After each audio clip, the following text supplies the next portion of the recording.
YouTube! This is a video for Thursday the 8th of February, which was yesterday. Had an interesting day.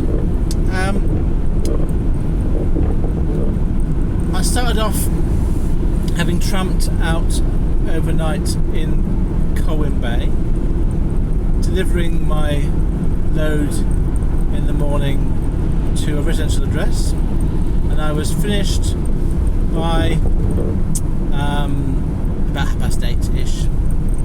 Interestingly, yesterday morning when I went to deliver my load, which was 5 rolls of loft insulation, I turned up at the door and the guy was telling me about how he'd moved everything to one side of the loft, and I was thinking, you don't expect me to be in the loft, do you?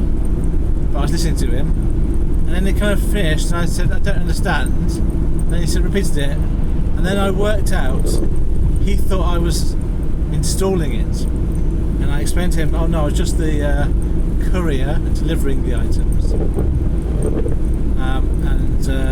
and so I then put the items in.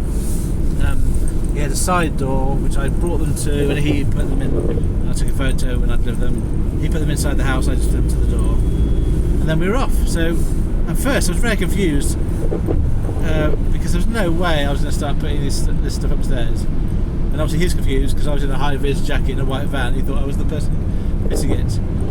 So again, another example of not great communication from somebody leading to a bit of confusion, but it was easily resolved. Anyway, so today I'm doing this video for yesterday. I find that doing it in the daylight is it looks a bit better than to try and do it at night when you can't see anything. It's slightly better, at least you can see what's going on around me. So when I dropped off, it was about 8:30ish, and I had a quick look at CX. There was nothing around, so I made my way immediately along the A55 North Wales dual carriageway road, heading towards Chester.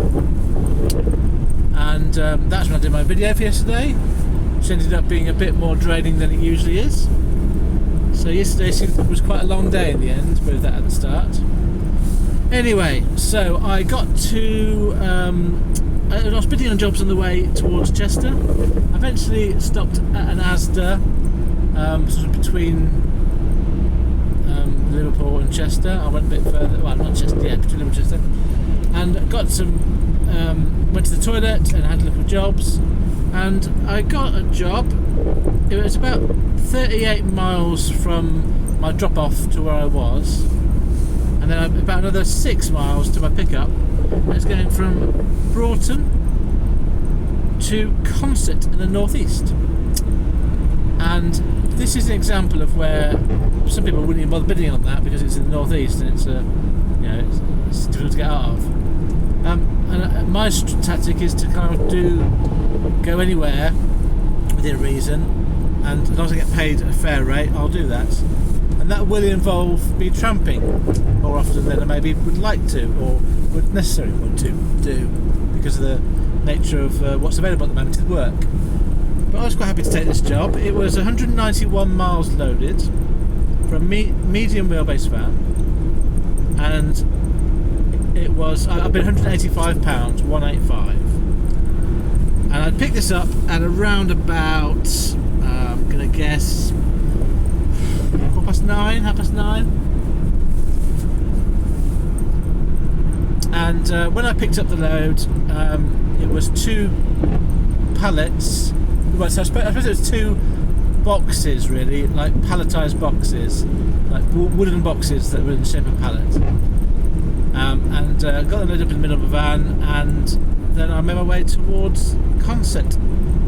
Now, my sat nav said it was going to take me about 3.5 hours, and when I left, it was my ETA was 2:45. So I told my shipper on the CX I'd be arriving by 3:30.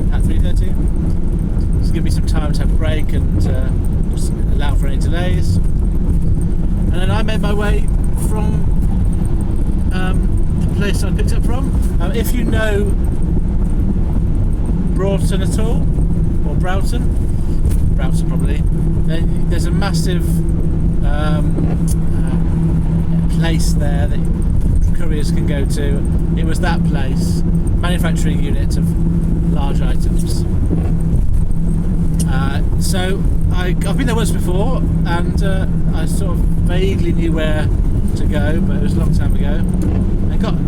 When I got to the point at which I was picking up my load, it was a massive warehouse. I went to one side, the door was locked, and the shutter's door was locked, so there was no bell.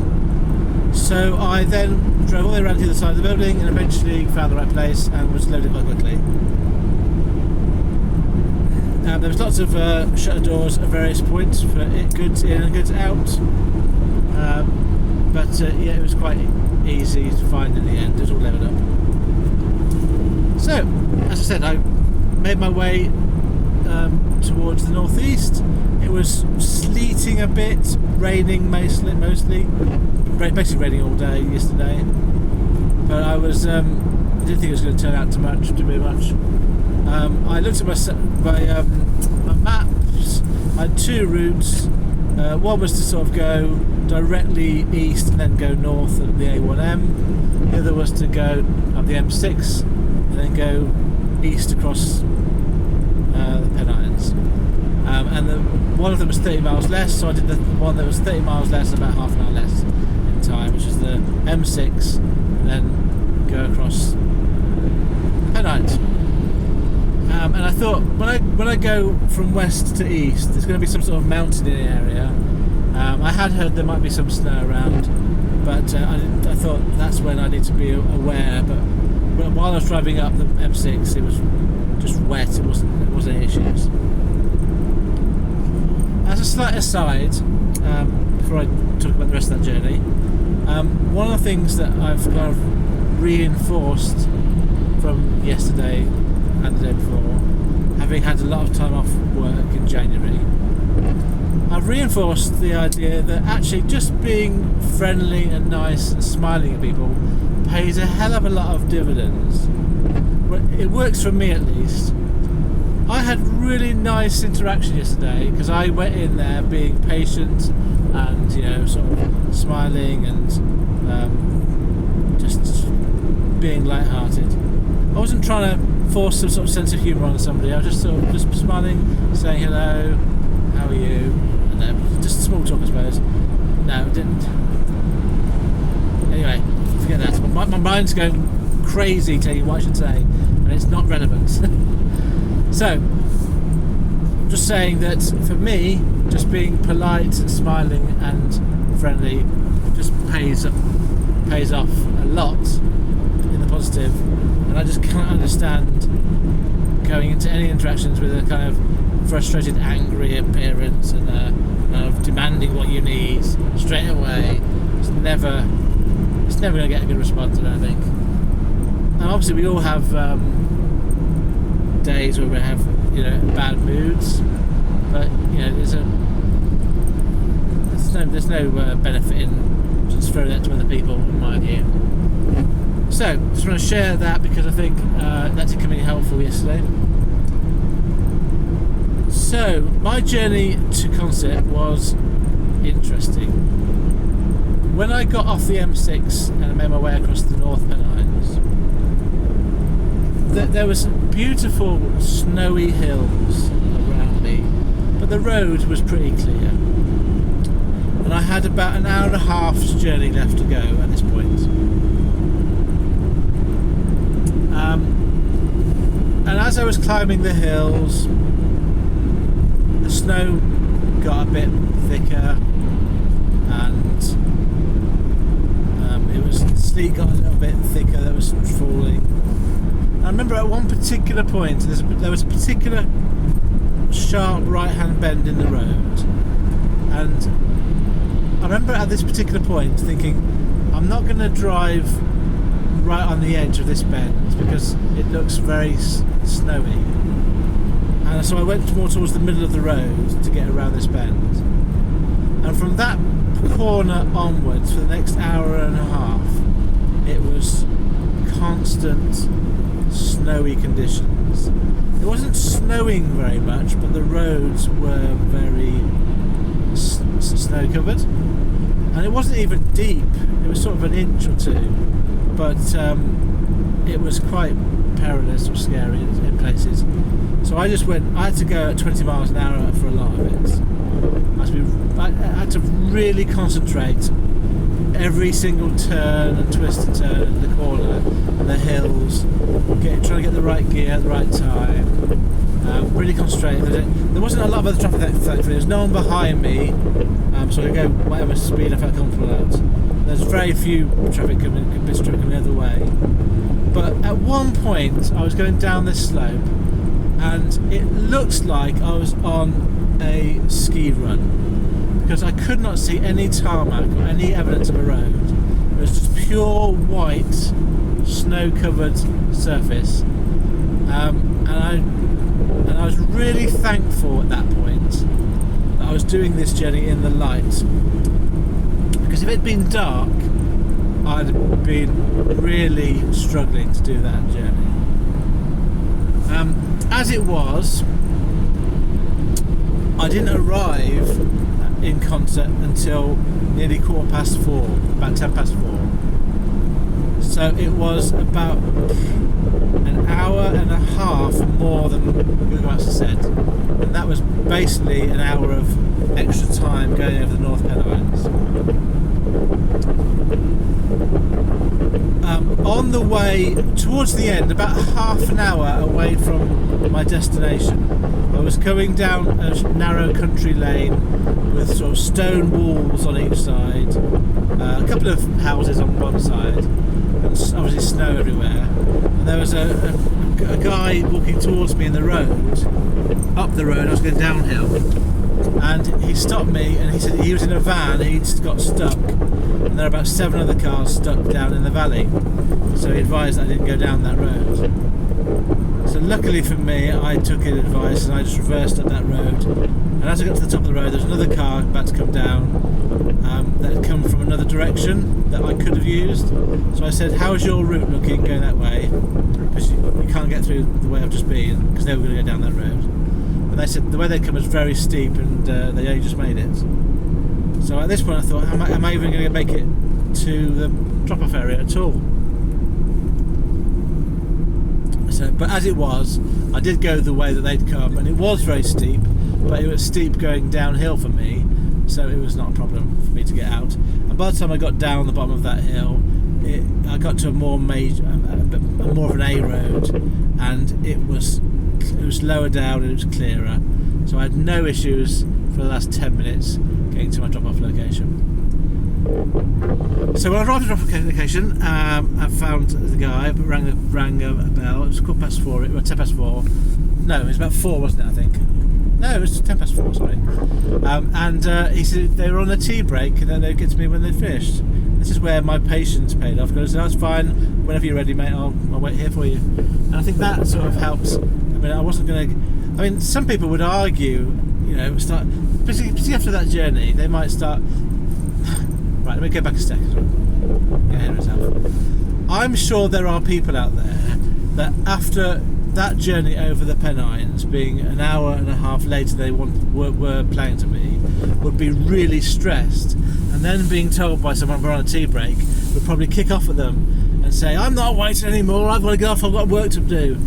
I've heard stories of people being like that. Well, that was nowhere near entering my mind to be like that. I had a choice to make, and I just chose to just be patient and professional. And for me, as I said previously, that works for me, and I just don't understand why people get so het up about things sometimes.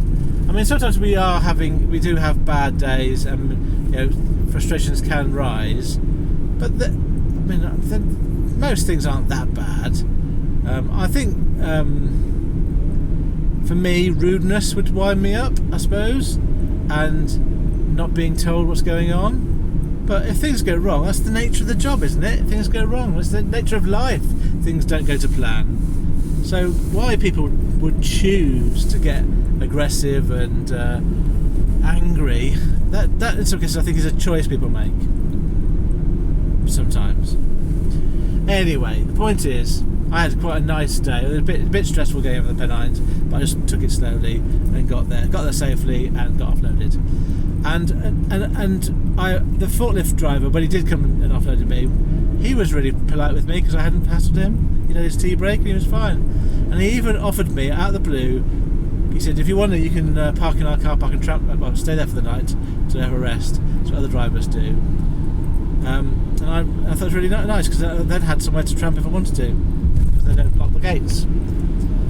As it was, I went to get some fuel first of all. I knew I was low on fuel, and at this point it was quarter. Once I got the fuel, I parked up outside the fuel station, and I was wondering what to do. And it was 4:45, and I thought, there's no way I'm going to get a job out of the northeast on the CX at this time. But there were some jobs. There was a job going from close to me to an IV postcode, Inverness postcode.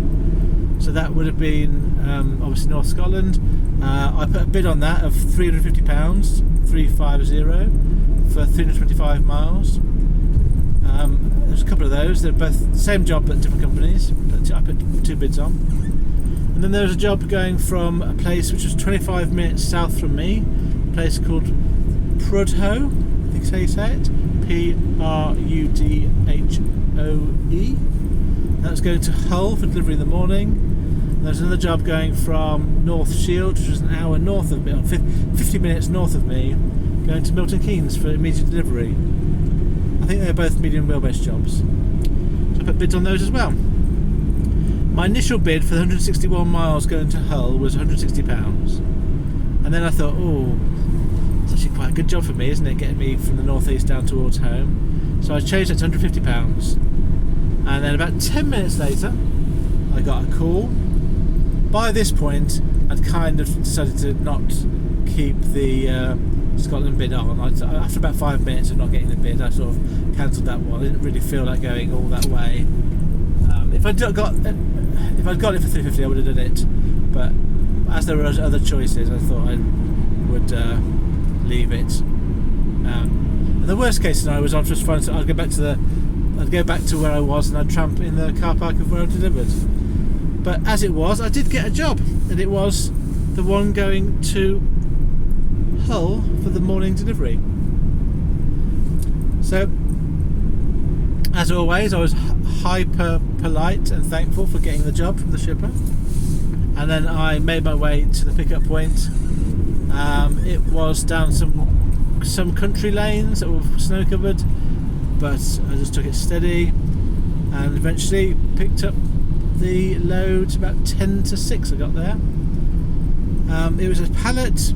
The guys loaded me on, and then I got out of their way because I wanted to close up the gate. And then I parked up and just did a few bits and pieces, and then I made my way leisurely towards Hull, and I wanted to I had a break on the way. I had stopped at some food, and just didn't rush to get there.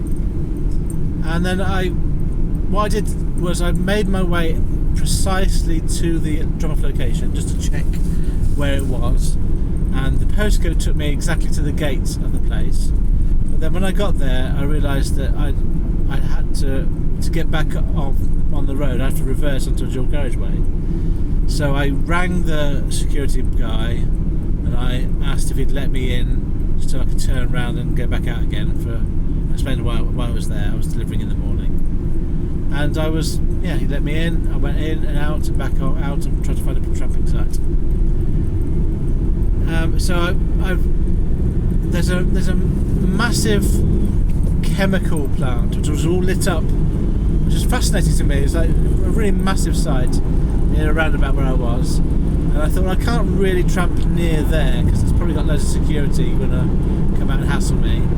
So I drove the opposite direction about 2 or 3 miles to find a lay-by, and there was a quietish road, but a lay-by right on the road. I don't tend to like those because obviously you get the cars driving past. So I looked at the Park for the Night app, and there was a site in the opposite direction, which initially I'd dismissed because it was a bit further out than I wanted to go. But I thought I'd try it at least. Park for the Night app has never really let me down. It's always given me good places to stay. And in the end, I found a car park by a nature reserve in the middle of nowhere. It was really quiet and really dark. Lovely place to travel. And I got there at 9:45, and so I was finished for the day.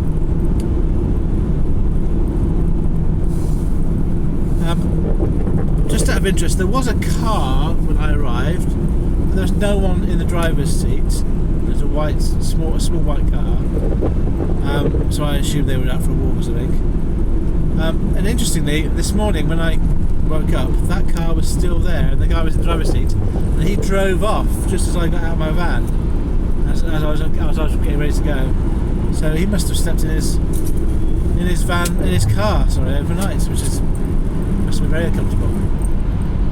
I didn't hear him come or go. He was in the same parking place, so I don't think he moved. So I will talk about this morning's drop-off because it is relevant to my finances for this. So I will explain about that. So this morning I got to the drop-off point.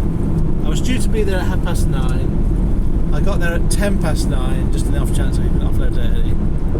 And I went to the office of the site that I was at, and they didn't really know anything about it. So I called the number I had on my paperwork, and that turned out to be a contractor that was on his way to fit the part. I called him about 9:30, which is when I was meant to be there anyway, and he was 30 miles away at this point, so he was not going to be there for a while. When I'd spoken to the guys on site, they said they'd put a call through to a colleague who would unload me, but he said it'd be between half an hour and an hour. He was too busy to do it straight away. So I thought, it's fair enough, I've got to wait anyway. This was at 9:10 when I first got there. But I thought, I've got to wait anyway. So I was just patiently waiting in my van, just doing a few bits and pieces. The contractor arrived at 10. Oh yes, also, at every point when I arrived at 9:30, at 10 o'clock, I was talking to the shipper, I was telling him what's going on, and I was being really patient and really, communicating really well. The contractor arrived at 10. I explained to him, and he said that he went into the office as well and talked to them, and then came back and told me he had to wait for the guy to come up with the forklift. So we had to wait. And I told the shipper that from 10 o'clock I was starting to, it would be starting to have waiting time, which they agreed to. And then I waited until 11, and then the contractor came back out and was told me that we were going to get unloaded. So I moved my van a few meters down the road, got ready to offload, and waited for the it's not a forklift, they call it something else, can't remember the name, but the driver that there's a name for it that I can't think of. It's got forks at the front, but it's got a telescopic arm that moves forward and backwards. I can't remember what they called it. It wasn't a fork, it was like a tractor type device with a telescopic arm on it. Anyway, he eventually did come about 11:10. And in the interim, I'd called the shipper and I said, we're about to get unloaded. I'm going to ask for an hour's worth of waiting time, which is £30, please. And he said, I'll have to talk to my colleague who gave the job about this, and then I'll get back to you. So I said, that's fine, I'll wait for your call. And I'm a bit disappointed with them really, because in the end I did get some waiting time, but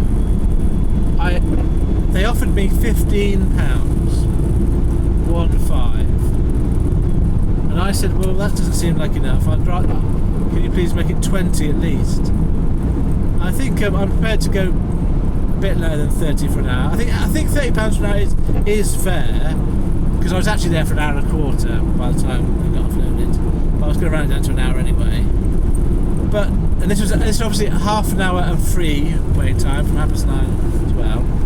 Well, I thought it was unfair because there's following two factors. One, I'd been really patient and really helpful. I'd been really communicative with them and helped them to understand what's going on, the shipper. And it wasn't the shipper's fault, obviously, and it wasn't the contractor's fault, it wasn't the people on the site's fault that I was late. But basically, the guy that was going to operate the forklift was too busy to do it, which was the people on site. But to be fair, they hadn't been told I was coming, so they weren't prepared for it. So, anyway, I felt that I'd been very patient and understanding. And in my terms, it is £7.50 every quarter of an hour, so £30 an hour. And there were no terms on the booking that said they provide a certain amount of waiting time themselves. But that's the lesser of the issues. The main issue is, he said to me, we're only getting £30 for the waiting time, so we're going to give you 15. And I'm thinking, wait there, why would you get any of the waiting time? It hasn't cost the shipper anything for me to wait for, in the end, an hour and 45 minutes. Beyond the time that they booked me for. If anything, it's cost the contractor something, because he's arrived, albeit half an hour later than me. He's still waiting for an hour before he can get started, but it's cost me money. And so the shipper has taken extra money for this job. He's taken an extra tenner off this job because I had to wait for the on-site people to offload. And I just don't understand the rationale. I don't understand the thinking behind that. It seems unfair to me. But anyway, I said to him, I'm not going to have an argument with you about this. I think that's £20 is fine, but I think it's a bit. I think that's the least. I think it's just something like. I think that's the least I should get for this.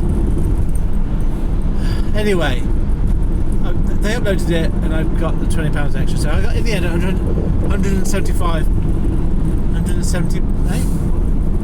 £170. Yeah, £170 for it. 170.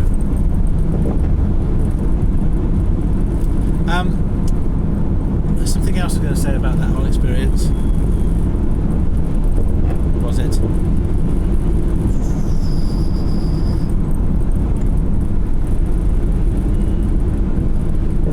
Oh, I can't remember. Anyway, in the end, oh yes, something else. The other thing was, I had been on a job, because obviously I wasn't sure how many jobs to get out of Hull. I'd been on a job that was a 10 to 11 pickup from 7 minutes from me going to Nottingham. And I was really pleased about that. I'd been £100 on that job. And I rang the shipper when the shipper rang me. So he rang me and gave it to me at about 10 o'clock. So I bid on it at 9:50. So by this point, the contractor hadn't arrived, so I knew I wasn't going to be necessarily off straight away. But I'd already been there 20 minutes after my pickup time. And he rang me to go and I said to him, I'm stuck at the moment, I can't offload. I'm very close to your pickup. I'm sure I'll be off by 11. Is that going to be okay? And he said, that's fine. I said, I'll let you know if things change. So I felt that it was sensible to expect me to be offloaded within an hour of when I'd made that call. So I rang the shipper back that I'd got the second job for at 11:15 and just said, I've not been offloaded yet. Would you like me to go and collect your load now, because I've got space, and then I can come back here and offload it? And he said, that's fine, there's no need to do that. So I was keeping him informed, giving him an option. And in the end, I got off site at 11:15, and I was on site to the other place at 11:25. And the guys that I picked up from weren't upset that I was not there before 11. I don't think they cared less whether I was there or not at that time. And my shipper, out of courtesy, I called the shipper when I picked up to say I'd got the load now, but he was fine. So yeah, that was that. I'm gonna change lanes. So I'll do my stats now for yesterday.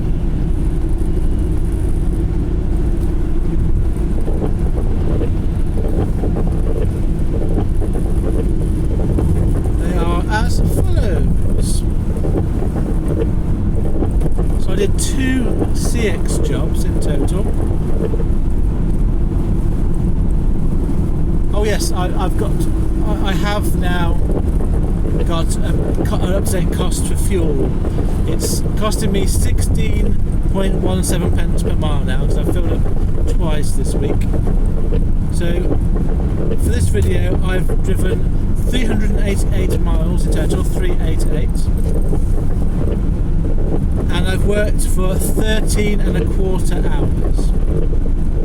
I earned in the end a total of £205, 205. That was made up from my initial £185.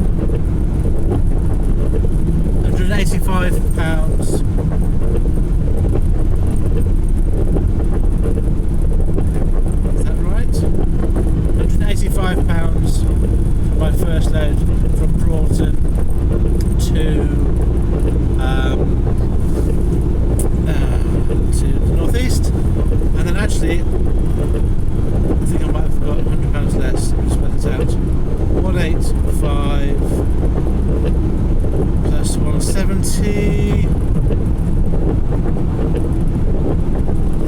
Actually, I've made more than I thought. 355 in the end for yesterday, but that does include again my drop off this morning, so it's a bit over 2 days.